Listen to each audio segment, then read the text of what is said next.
I greet you all in the matchless name of our Lord and Savior Jesus Christ. In a previous session, we looked onto various verses of Proverbs chapter 1, verse 8 to 16. Today, we'll be looking back again onto same verses of Proverbs chapter 1, verse 1 to 16, plus 3 additional verses for a better understanding with advanced Hebrew terminologies for its meaning and its application for our lives today.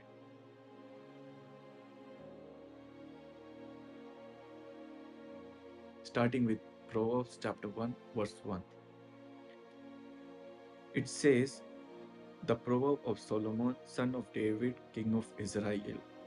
We have been understanding that it is the authorship of Solomon, but we need to understand the context. The context is where, when a prestigious person is there, the society can write more writings and assert back into his or her name to get credentials. So this authorship stands as key that it is Solomon itself who is writing this.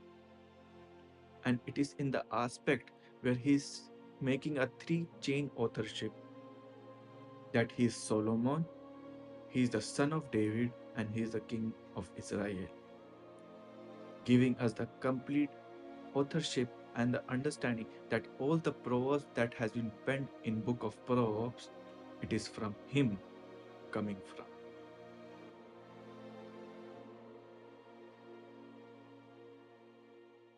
Moving onward to verse 2, it says, to know wisdom and instruction, to understand the word of insight. The main thing we need to look into this verse is to know. We have completed another terminologies, that is wisdom and instruction, in a previous session. The particular aspect we need to look today is the word to know. The word here comes from Hebrew word yada, which means experientially, to know something intimately. So when it is joined with the word wisdom, that is hokmah, and instruction, that is musa, it is giving an understanding, the depth that we need to know wisdom in an experiential way, in an intimate way, and to practice it into our lives. And we cannot look this into a passive teaching, but an active participation with our life.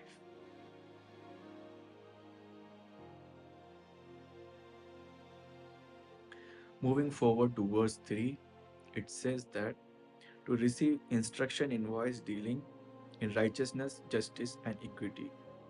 The text here shifts from how you are receiving wisdom and instruction towards the dealing part, how you deal with it. And it is saying you should deal it with righteousness, with justice, and with equity.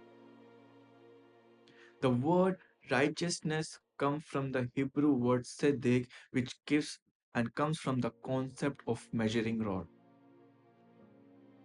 And the word justice comes from the Hebrew word mishpat, which is an active choice of rectifying the imbalances.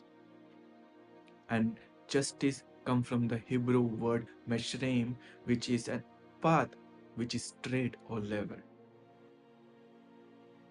Modern English translation use these words as an abstract sociological concept, but in reality, it has more deeper meaning. The word righteousness, the word tzedek, is not a substantial feeling of moral purity, but it is a rigid structural alignment with objective standard of God's character. So it is not a moral purity, it is God's character that we are actively participating. Likewise, when we see these things combined, Meshrem and Mishpat, covered with righteousness that is the standard of God's character. The road is entirely free from hidden traps and moral deviation. We are called to have straight path.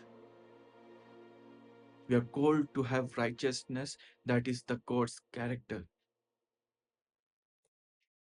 And when a truly wise person applies God's wisdom, it is a rigid measuring reed. And to the aspect where it is structurally aligning us with goodness.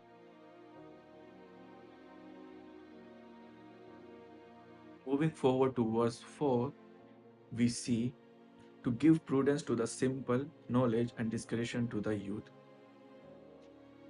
And the word simple comes from the Hebrew word petty, which gives us the understanding of a person who is open in his mind or the mind that lacks judgment. He's not someone who is stupid, but he's a person who is actively choosing to walk into such path that is dangerous. And the English translate the word and use the word prudence as defensive skill aversion, but in Hebrew, the Orma gives a offensive understanding of tactical cunningness that was used in the same context of serpent in Genesis chapter 3.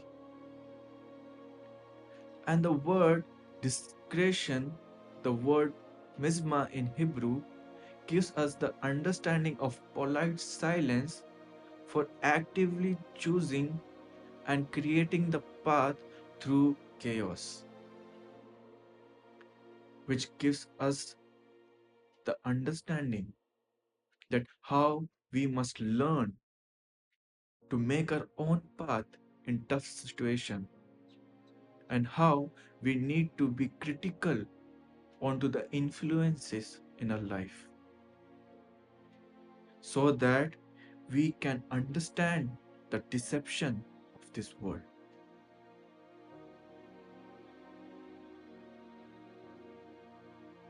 Moving forward to verse 5 and 6, which says, let the wise hear and increase in learning, and the one who understand obtain guidance. To understand a proverb and a saying, the word of the wise and their riddles. The phrase here is wise counsel, guidance, and saying. When we look to the word in English, it is understood as passive advice that we listen. But in Hebrew, it is understood as taguleth, which means rope or a rigging of a ship, which gives us the meaning of metaphorical term of the practical strength needed to steer the ship. And the word saying is come from the Hebrew word melissa, which is turning the text into a satire, a poem to mock, to actively deconstruct the absurdity of human pride. With the same understanding that we have understood before in previous session, and that is the wise need wisdom as well. Because in the school of wisdom, no one really graduates. And in the same way, we must continue to instruct ourselves in counsel, in wisdom, and understanding.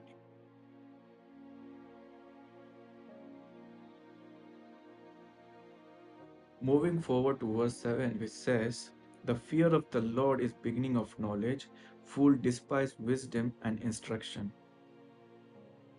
We have understood the deeper meaning of the word beginning in a previous session, which is coming from the Hebrew word reshith, which is not a chronological beginning but a foundational one, which shows us that the fear of the Lord is the foundation of knowledge.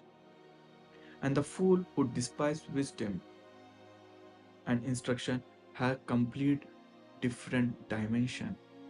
Where the English translate this word as or defines this word fool as a person who lacks smartness, but in reality it is coming from a Hebrew word evil, which has four distinct types and different meaning.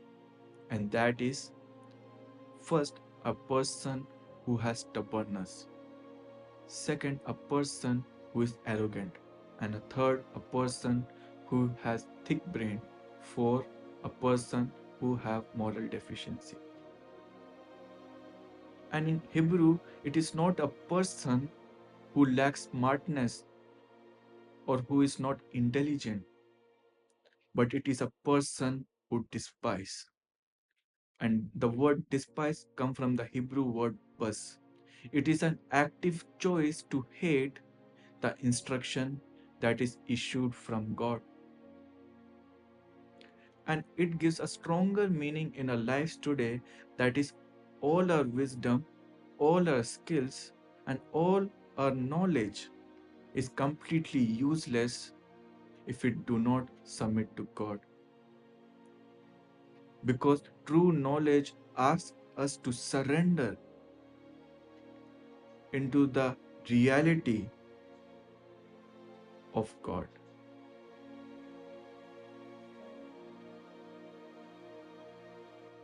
Moving forward to verse 8 and 9, which says, Hear, my son, your father's instruction, and forsake not your mother's teaching, for they are a graceful garland for your head and a pendant for your neck. In this verse, we understand the word teaching coming from the Hebrew word Torah or the law. But this particular mother teaching is coming from and derives from the word yara, which is like a pointing arrow that is showing the target. And the word graceful garland comes from the Hebrew word leviat, which is a visible marker of honor. So, in the understanding, this law or this Torah is not some rigid legislative Greco Roman code, but a loving direction of the mother that guides the child for a honorable target, and which helps the child to receive this garland and pendant by the community by demonstrating character and goodness. Likewise, we must actively learn to listen and submit to the loving direction of the people who are spiritually mature. Because the righteous instruction is not meant to restrict us, but to be woven into our identity, to be the visible marker of honor.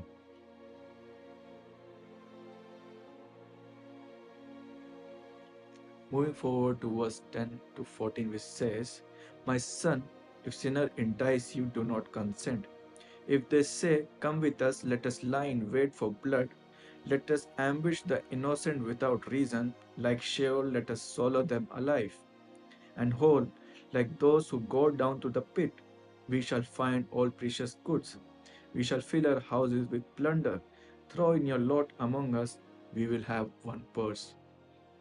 It is an invitation of a gang who is recruiting young men with equality, with fairness, and with genuineness of brotherhood, saying, Come with us. And it is with the same understanding of enticement, which is the Hebrew word pata, and have the same root word of the open naive mind, that is petty. And moving forward, it says lie in wait, which in Hebrew word is called elba. It is a deliberate choice and a premeditated ambush. So the definition and the meaning here is that to do wrong and to do evil, it was not an accident or a mistake, but a premeditated planning and a choice. And when we see in our lives today such seductive invitation may arrive and will arrive in a life to cheat and to do wrong things in a career, in our finances, and in our relationships. But that is with a hidden cost. And we must reject such invitation.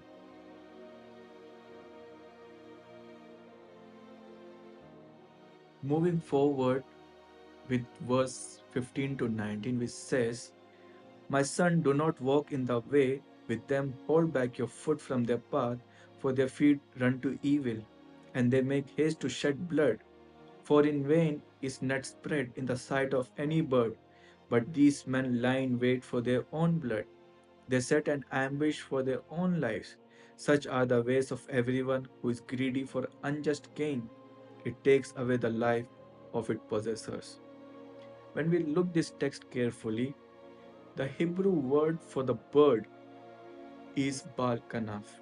It is showing the meaning, the master of a wing. The profound mystery of this text is it is showing an irony that a small brained bird has an instinct to avoid the trap that is set in front of his eyes. But a greedy sinner still is constructing a way for his own hurt that will take away his life. And that particular word is dealt with the Hebrew word erba, which deals with life and soul.